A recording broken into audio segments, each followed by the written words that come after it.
Hello friends, नमस्कार। Welcome back my channel target teacher job. मैं प्रियंका स्वागत करती हूँ आप सभी का आपके अपने चैनल टारगेट टीचर जॉब में।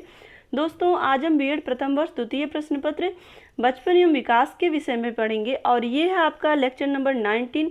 तो चलिए देखते हैं। क्वेश्चन है, भारत में किशोरों की विभिन्न समस्याएं क्या हैं, निर्देशन एवं परामर्श किस प्रकार इन समस्याओं के समाधान में किशोरों की सहायता करता है। यह आपके डीडी यूनिवर्सिटी 2007 में पूछा हुआ क्वेश्चन है। या किशोरावस्था को क्यों तनाव एवं तूफान का काल कहते हैं, अध्यापक इस समस्या को कम करने में क्या भूमिका निभाते हैं। यह आपके सिद्धार्थनगर यूनिवर्सिटी 2016 में पूछा हुआ क्वेश्चन है। किशोरावस्था तनाव की अवस्था है, स्पष्ट कीजिए। यह आपके डीडी यूनिवर्सिटी 2018 में पूछा हुआ क्वेश्चन है। तो चलिए देखते हैं इसका उत्तर। ये बहुत ही इंपॉर्टेंट क्वेश्चन है, इसका मतलब क्योंकि ये लगातार कई सालों तक पूछे हुए क्वेश्चन है। तो चलिए देखते हैं। किशोरावस्था की समस्याएं। किशोरावस्था समस्याओं की अवस्था है। इस अवस्था में किशोर किशोरियों ऐसे नाजुक मोड़ पर होते हैं कि उन्हें यह आभास भी नहीं होता कि वे किधर मुड़ गए। कभी उनका व्यवहार बच्चों जैसा जिन्हें हर समय सहयोग की आवश्यकता हो, और कभी वे वयस्कों जैसे व्यवहार करते हैं और हर प्रकार के कार्य करने की क्षमता का आभास दिखाते हैं। तो दोस्तों, यहाँ पर हम देखें, किशोरावस्था की बात करें तो किशोरावस्था ऐसा काल होता है जहाँ जो कि परिवर्तन की अवस्था होती है। यहाँ पर किशोर किशोरियाँ कभी अपने आप को वयस्कों जैसा व्यवहार करते हैं तो कभी अपने आप को बच्चों की तरह व्यवहार करते हैं, तो जिसकी वजह से यहाँ पर इन्हें सहयोग की आवश्यकता होती है। आगे हम देखते हैं।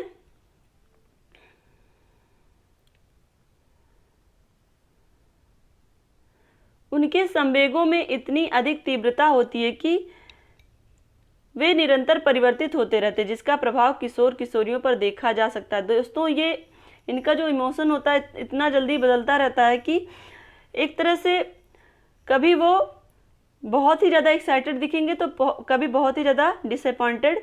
आत्मसम्मान और प्रतिष्ठा के प्रति वे इतने भूखे रहते हैं कि यदि इन पर कोई चोट पहुंचाए तो वे सब कुछ करने को तैयार हो जाते हैं। तो दोस्तों, यही रीजन है कि अगर आप देखेंगे जो टेररिस्ट वगैरह होते हैं बहुत कम एज के होते हैं, क्योंकि इनका जो माइंड होता है ना, उनको एक तरफ से माइंड को डाइवर्ट करना बहुत आसान होता है। जो बड़े बड़े टेररिस्ट होते हैं इनको इस तरह से इनका माइंड मेकअप कर देते हैं कि इनको अपने जान के जोखिम उठाने की या जान को गंवाने की कोई चिंता नहीं होती है।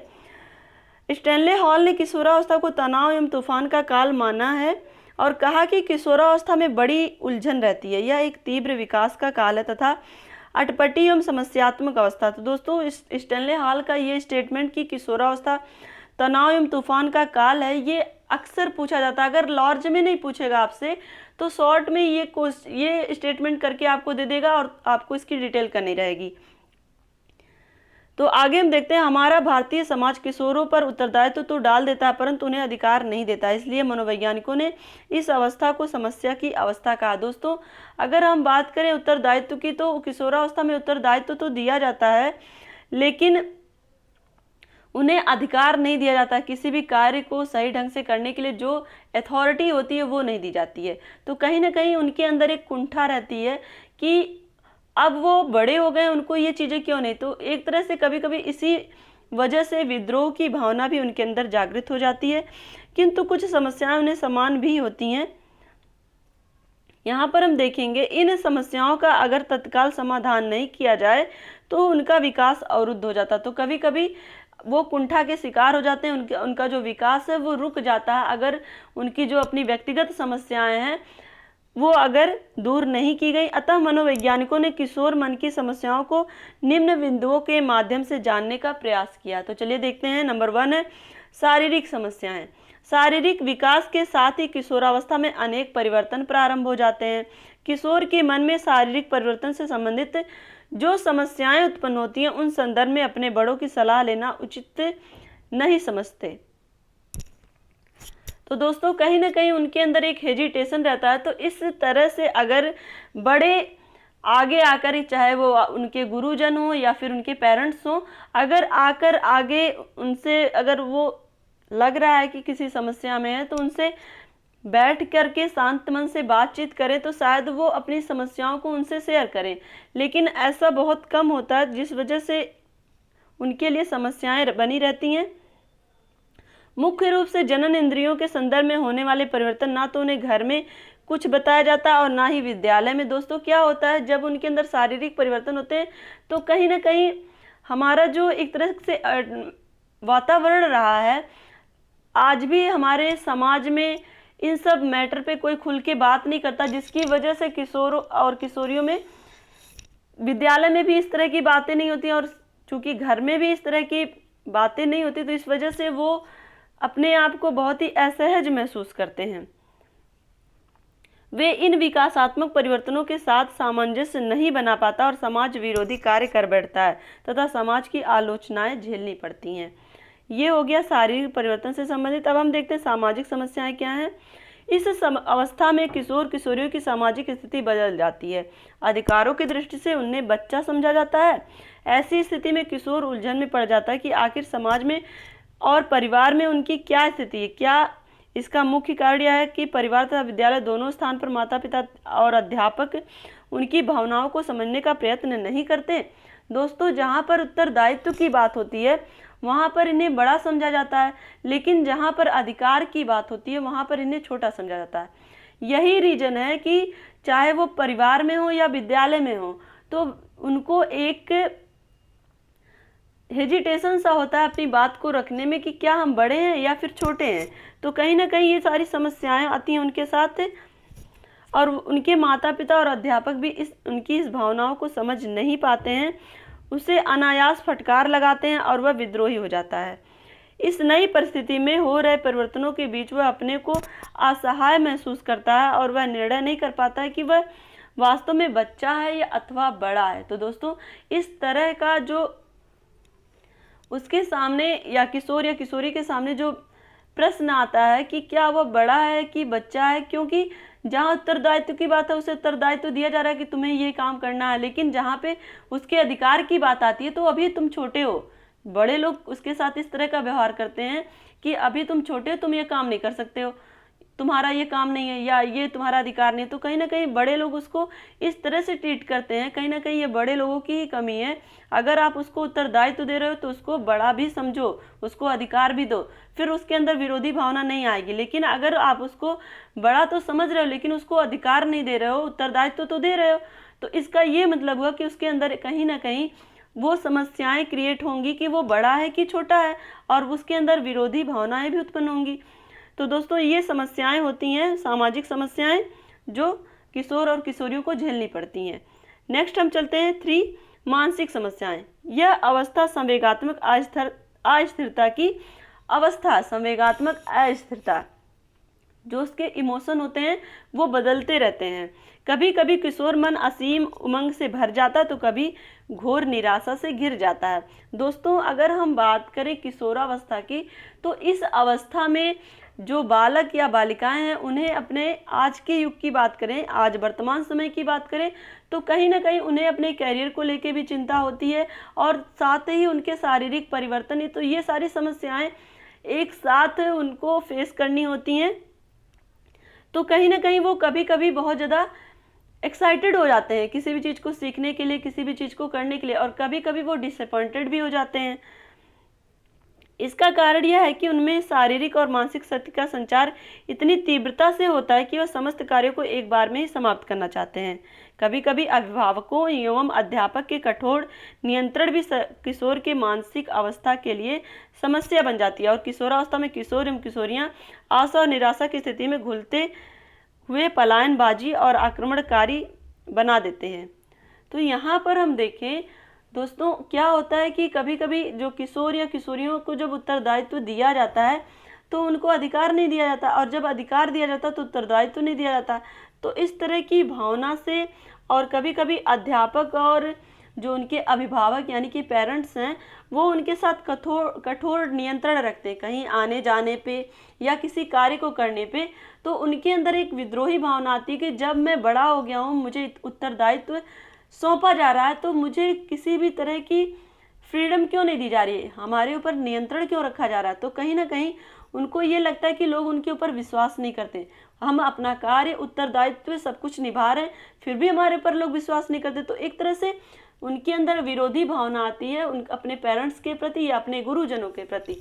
तो ये सारी चीज़ें बच्चों को विश्वास, एक तरह से बच्चों का विश्वास जीतना और बच्चों को विश्वास दिलाना कि आप सही रास्ते पे जाओ, आपको पूरी स्वतंत्रता मिलेगी। तो ये सारी चीज़ें बहुत ज़रूरी हैं पेरेंट्स के लिए भी और गुरुजन के लिए भी कि उनको सही मार्गदर्शन करें। नंबर 4 हम देखें व्यावसायिक समस्याएं क्या हैं। किशोर अपनी भावी जीवन के लिए कोई ना कोई व्यवसाय चुनकर उसके बारे में योजना बनाना चाहता है, परंतु समस्या यह उत्पन्न होती है कि उसे इस बात का ज्ञान नहीं होता कि उसके लिए कौन कौन सी व्यवस्था उपयुक्त होगी। इसके लिए किशोर को व्यवसाय के चयन में सहायता प्रदान करने के लिए विद्यालय में व्यावसायिक निर्देशन की व्यवस्था की जानी चाहिए। तो दोस्तों यहाँ पर हम देखें व्यावसायिक समस्या के लिए किशोरों को व्यवसाय चुनने में काफ़ी कठिनाई होती है और इस समस्या के लिए उनके पास कोई ज्ञान भी नहीं होता है। इसके लिए किशोरों को व्यवसाय के चयन में स्कूल के माध्यम से, विद्यालय के माध्यम से व्यवसायिक निर्देशन की व्यवस्था की जानी चाहिए। तो दोस्तों यहाँ पर हम देखें जो व्यवसाय है, खासकर किशोर जो होते हैं उन्हें अपने भावी जीवन की चिंता होती है कि कल वो अगर गृहस्थ आश्रम में जाते हैं या फिर वो अपने शिक्षा को समाप्त करने के बाद वो अपना कैरियर को कैसे मेंटेन करेंगे, कैसे क्या करेंगे, एक तरह से उनके अंदर भी एक चिंता होती है। तो ये सारी समस्याओं के समाधान के लिए स्कूलों में व्यवसायिक के शिक्षा के चुनने के लिए एक व्यवस्था होनी चाहिए, जिससे और एक कह सकते हैं मोटिवेशनल स्पीच होनी चाहिए या फिर ऐसे टीचर होने चाहिए जो उनको गाइड करें, उनको सही दिशा निर्देश दें कि किस तरह से वो व्यवसाय का चुनाव करें शिक्षा के माध्यम से। तो दोस्तों नेक्स्ट हम देखते हैं नंबर 5 आपका आत्मसम्मान की समस्याएं। किशोर किशोरियों में आत्मसम्मान की भावना बड़ी प्रबल होती है। यदि उनके आत्मसम्मान को जरा भी ठेस पहुंचाया जाए तो वो बौखला जाते हैं और उनका व्यवहार असंतुलित हो जाता है। इसी प्रकार जब कभी उन्हें अपने समूह में उचित स्थान नहीं प्राप्त होता है तो वे असंतुलित हो जाते हैं और कुसमायोजित हो जाते हैं। इससे अनेक समस्याएं उपस्थित हो जाती हैं, अनुशासनहीनता बढ़ती है और अपराध प्रवृत्ति भी बढ़ती है। तो दोस्तों यहाँ पर हम देखें जो किशोर होते हैं ऐसी अवस्था में, चाहे किशोर हो या किशोरियाँ हो, तो उन्हें अपने सम्मान की बड़ी चिंता रहती है क्योंकि वो अपने व्यक्तित्व को आकर्षण दिखाना चाहते हैं या फिर कह सकते हैं हम वो अपने आप को बड़ा समझते हैं। तो उन्हें ये लगता है कि जो सम्मान बड़ों को मिलता है वो सम्मान उन्हें भी मिलना चाहिए और साथ ही उनका जो समूह होता है, उनके जो फ्रेंड सर्कल होती है उसमें वो अपने आप को एक अच्छा स्थान प्राप्त करना चाहते हैं और चाहते हैं कि लोग उन्हें सम्मानजनक दृष्टि से देखें। तो कभी कभी ऐसा होता है कि उन्हें वो उचित स्थान नहीं मिलता है जिसकी वजह से वो असंतुलित हो जाते हैं, एक तरह से कह सकते हैं वो खुद को संभाल नहीं पाते हैं या फिर कुसमायोजित हो जाते हैं और इसकी वजह से अनेक समस्याएं उपस्थित हो जाती हैं। अनुशासनहीनता बढ़ती है और अपराध प्रवृत्ति भी बढ़ती है। वो एक दूसरे के लिए अपराधी बन जाते हैं, कभी कभी वो अपने दोस्त के लिए ही घातक हो जाते हैं या फिर कह सकते हैं वो कुछ अनुचित कार्य करते हैं। तो ये सारी चीज़ें देखने को मिलती हैं। क्यों? क्योंकि उन्हें उनके आत्मसम्मान की जो समस्या है या उन्हें आत्मसम्मान नहीं मिला है। तो ये सारी चीज़ें होती हैं। नंबर 6 हम देखें नैतिक विकास की समस्या। किशोरावस्था बड़ी दुविधापूर्ण अवस्था होती है। एक तरफ वह दर्शन आदर्श मूल्यों की ओर आकर्षित होता है तो दूसरी तरफ धूम्रपान यौन संबंधों की ओर आकर्षित होता है। उसके लिए यह समस्या यह है कि क्या करें, क्या ना करें और बुराई करें तो छिपाएं कैसे। तो दोस्तों यहाँ पर हम देखें किशोरावस्था में जब शारीरिक परिवर्तन होते हैं तो उनके अंदर एक्साइटमेंट भी ज़्यादा होती है और साथ ही वो अपने बड़ों से आदर्शों, मूल्यों, इन सारी चीज़ों के बारे में आकर्षित होते हैं, उनको जानना और सुनना, समझना और फॉलो करना चाहते हैं। लेकिन अगर बात करें हम संगति की, अगर उनकी संगति कहीं बुरी हो गई तो फिर वो धूम्रपान जैसे और यौन संबंधों जैसे कृत्यों के प्रति आकर्षित होते हैं। तो एक तरफ अगर इनको सही दिशा निर्देश नहीं मिला, सही कंपनी नहीं मिली तो फिर कहीं ना कहीं इनकी जो एक तरह से हम कह सकते हैं इनका जो विचार है वो दूषित हो सकता है और साथ ही वो बुराई करेंगे और बुराई को छिपाने का प्रयत्न भी करेंगे, झूठ भी बोलेंगे, बुरे रास्ते पे जा सकते हैं। तो ये सारी चीज़ें नैतिक विकास की समस्याएं होती हैं। अगर उन्हें सही दिशा निर्देश मिला, सही उनकी जो उनके सहपाठी हैं या फिर उनके विचार सही हैं, तो फिर वो सही रास्ते पे गए। तो कहीं ना कहीं यहाँ पर जो बालक की या बालिका की जो सहपाठी हैं या जो वो जिस माहौल में जिस तरह से रह रहे हैं उसका बहुत ज़्यादा असर होता है इनके ऊपर, इनके नैतिक विकास के ऊपर। तो नेक्स्ट हम देखते हैं स्वतंत्रता से संबंधित समस्याएं।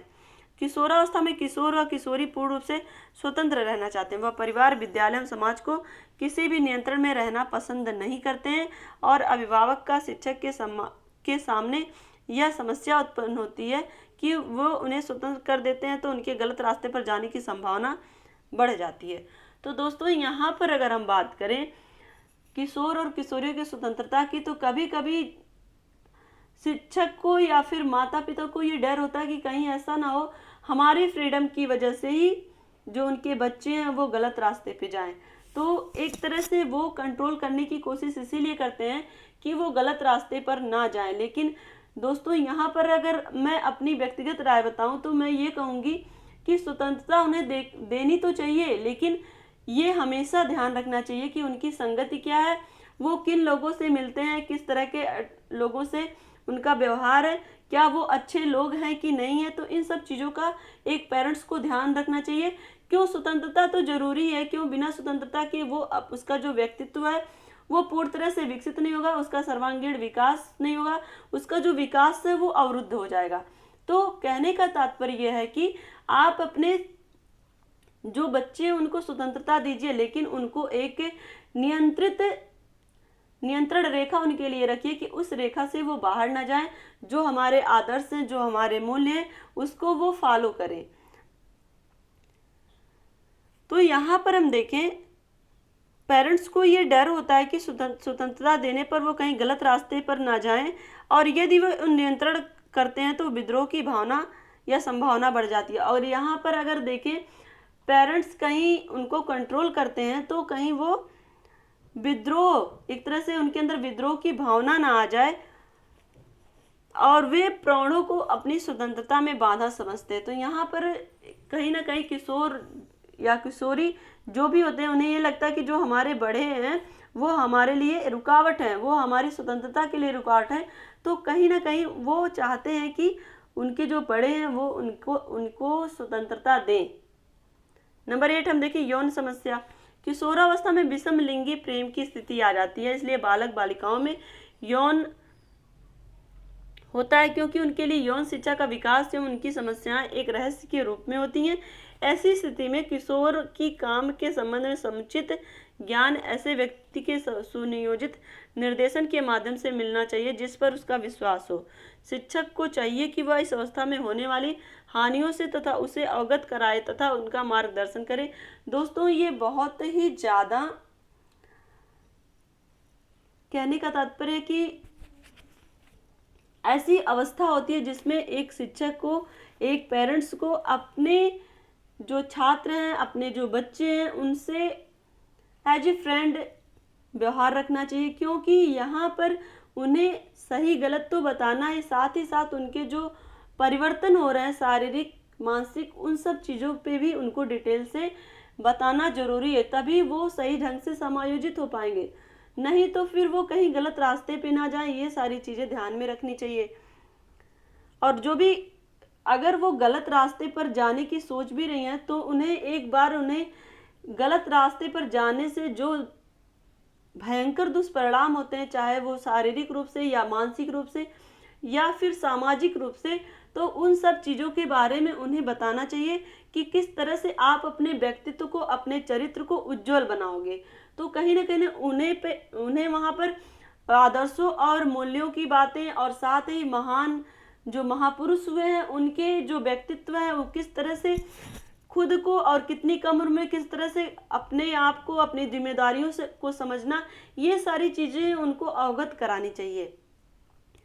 9 देखते हैं किशोर की आवश्यकताएं एवं आकांक्षाएं। इस अवस्था में किशोर बहुत तीव्र गति से शारीरिक, मानसिक, संवेगात्मक और सामाजिक परिवर्तन होते हैं।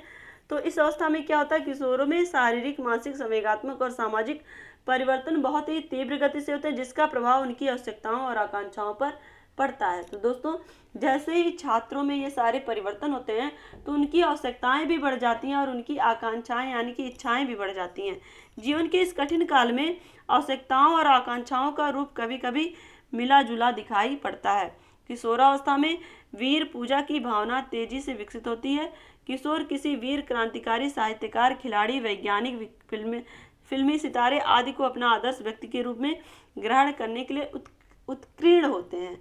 तो दोस्तों यहाँ पर हम देखें, जो किशोर होते हैं उनके अंदर शारीरिक परिवर्तन होता है, तो उस तरह से वो अपने आप को किसी को आदर्श मानने लगते हैं, चाहे वो किसी भी फील्ड में हो, चाहे खिलाड़ी हो या साहित्यकार हो, क्रांतिकारी हो या फिर वैज्ञानिक हो या फिल्मी सितारे हो। तो वो अपने आप को ऐसे ही देखने लगते हैं और उसी के अनुसार वो अपने व्यवसाय का चुनाव भी करते हैं। तो कहीं ना कहीं उनके अंदर एक तरह से जो भी उनकी आवश्यकताएं और आकांक्षाएं जन्म लेती हैं वो उनके शारीरिक, मानसिक और संवेगात्मक और सामाजिक परिवर्तन के कारण ही होती हैं। तो दोस्तों इन सब चीज़ों पर ध्यान रखना चाहिए कि उनको क्या आवश्यकताएं हैं और उनको किस तरह से समायोजित किया जाए। नंबर 10 हम देखते हैं निर्देशन वह विधियां हैं जिनका प्रयोग करके व्यक्ति समायोजन की समस्याओं को स्वतः सुलझा सकता है। यह बात ध्यान में रखने की है कि निर्देशन में किसी प्रकार की बाध्यता नहीं है और न ही वह किसी प्रकार का आदेश होता है। निर्देशन का अर्थ मार्ग प्रशस्त, मार्गदर्शन, पथ प्रदर्शन अर्थात व्यक्ति को उसकी रुचियों, अभिरुचियों, कुशलताओं आदि से अवगत कराते हुए जो सुझाव दिए जाते हैं उसको निर्देशन कहते हैं। तो दोस्तों यहाँ पर जो निर्देशन होता है वो किसी तरह का कह सकते हैं हम, कोई बाध्यता नहीं होती है कि किसी के आदेश को आप मानिए, बल्कि आपकी जो रुचि है, आपकी जो क्षमता है, आपकी जो इच्छा है, उसी के को आधार बनाकर आप अपनी जो भी पथ प्रदर्शक है या मार्गदर्शक है या आपको जो भी कुछ बता रहा अगर अच्छा लगता है तो वहाँ पर एक छात्र जो है उसको फॉलो करना चाहिए। क्योंकि जो किशोर या किशोरी होते हैं कहीं ना कहीं उनके मन में जो इच्छाएं होती हैं वो किसी ना किसी से प्रेरित होती हैं। तो अगर वो अपनी इच्छाओं को किसी अच्छे व्यक्ति से प्रेरित मानते हैं तो उनकी जो भी व्यक्तित्व के उनके जो गुण हैं उनको फॉलो करें और अपने आप खुद का एक तरह से कह सकते हैं विकास करें। तो यहाँ पे निर्देशन की बात करें, मनोविज्ञान में निर्देशन का अर्थ किसी व्यक्ति द्वारा किसी व्यक्ति को उसकी अपनी समस्या को हल करते हुए उसकी अपनी क्षमता और योग्यता का ज्ञान कराने उसे तदनुकूल समस्या को हल करने के लिए तैयार करने से होता है। समस्या का हल वह स्वयं करता है। तो यहाँ पर हम देखें वो जो छात्र है उसकी जो अपनी व्यक्तिगत समस्याएं हैं, जो किशोर किशोरी हैं, तो यहाँ पर उन किशोर किशोरियों को जो उनके आदर्श हैं, जो उनके जिन्हें वो आदर्श मानते हैं और साथ ही साथ उसके व्यक्तित्व से प्रभावित होते हैं, उसके व्यवसाय से प्रभावित होते हैं, तो वो उन चीज़ों के बारे में जाने, सुने, समझे और जो भी उससे संबंधित है उससे कहीं ना कहीं परामर्श लें, निर्देश लें कि किस तरह से वो अपनी चीज़ों को आगे बढ़ाएं और अपने व्यक्तित्व का विकास करें। अब हम देखते हैं नंबर 11 परामर्श। प्राचीन काल से ही परामर्श मानव शिक्षक, यहाँ पर हम देखें परामर्श में तो प्राचीन काल में मानव परामर्श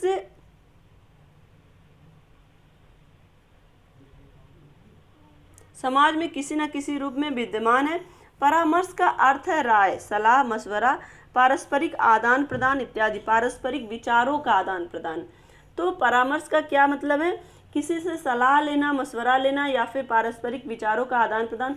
जो भी आपकी समस्याएं हैं अपने बड़ों से शेयर करना और जो भी उस लायक है उससे बताना कि किस तरह से वो आपकी समस्याएं दूर हो। परामर्श में परामर्शदाता व्यक्ति को अपनी योग्यता एवं क्षमता का प्रयोग करने में सहयोग प्रदान करता है। जो भी उसकी योग्यता और क्षमता है उसके हिसाब से वो आपको सहयोग करता है। तो वास्तव में परामर्श दो व्यक्तियों के बीच एक संबंध है जिसमें परामर्शदाता और परामर्श प्रार्थी होते हैं। तो दो लोग होते हैं जो विचारों के आदान प्रदान के माध्यम से समस्याएं जो होती हैं उसका समाधान करते हैं। तो परामर्शदाता परामर्श चाहने वाले व्यक्ति की समस्या अथवा कठिनाई को समझने का प्रयास करते हैं तथा उसे विचारों का आदान प्रदान करके उसकी समस्या का समाधान करने में सहायता प्रदान करते हैं।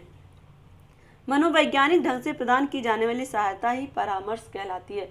दोस्तों, मनोवैज्ञानिक का क्या मतलब, यहाँ पे मनोवैज्ञानिक का मतलब है कि आपके जो आप एक तरह से हर व्यक्ति के अंदर विभिन्नताएं होती हैं, व्यक्तिगत रूप से हर व्यक्ति भिन्न है, तो आपके अंदर जो भी योग्यता है उसी योग्यता के अनुसार ही आप अपने आप को आगे बढ़ाइए। एक तरह से जो परामर्श देता है वो आपको उसी मनोवैज्ञानिक तरीके का प्रयोग करके आपके अनुसार, आपके व्यक्तित्व के अनुसार, आपकी योग्यता के अनुसार ही परामर्श देता है, क्योंकि आप उसको उस योग्य समझते हो कि आप उससे परामर्श लेते हो, क्योंकि आप कहीं ना कहीं आप उसको अपने से सक्षम समझते हो कि ये हमसे सक्षम है और ये वो कार्य कर चुका जो हम करना चाहते हैं।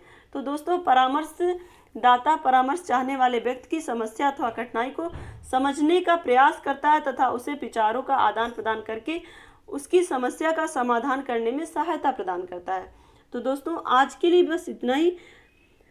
नेक्स्ट वीडियो में हम पढ़ेंगे किशोरों के मार्गदर्शन में एवं परामर्श की आवश्यकता का उल्लेख। जो भी किशोर हैं उनके मार्गदर्शन में एवं परामर्श की जो भी आवश्यकताएं होती हैं तो उसकी हम डिटेल देखेंगे नेक्स्ट वीडियो में।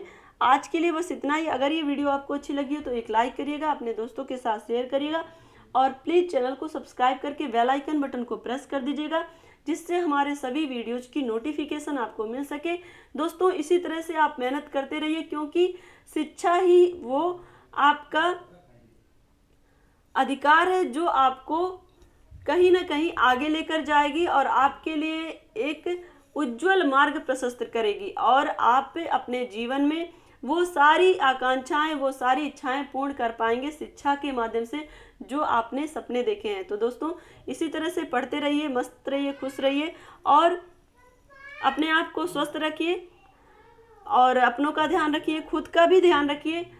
हमसे जुड़ने के लिए थैंक यू सो मच। जय हिंद।